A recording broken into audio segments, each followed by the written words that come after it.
Hey guys, today I'm going to tell you how to fix Samsung account sign-in error in Samsung Galaxy Z Flip 4. If you're using Z Flip 4 and you're facing the issue that your Samsung account had any sign-in error, so let's see some possible fixes for this. The very first thing, you have to go to Settings tab here, go to Apps section, and here click on the search icon and just search for account. You might see Samsung account app here. Click it and just look for storage. Click on Clear Cache. Once I've cleared cache, it will clear all the junk files and temporary files in your Samsung account app, so it might fix the issue.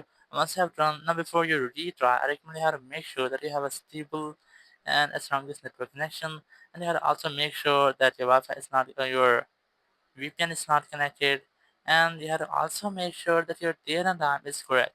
Or you can also go ahead to your settings app, go to general management and your settings, and general management, go to date and time, and make sure that you have enabled these both toggles so enable your data to get automated set it date and time.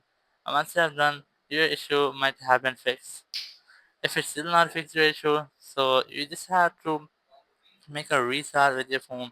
Just scroll on the control center, click on this power icon, click on restart, and just click on restart button again. It will make a restart with your phones. If there will be any software glitch or any technical issue, it will be fixed in this step, so you must not get the same issue again. Thank you very much for watching the video. Until next video, bye bye.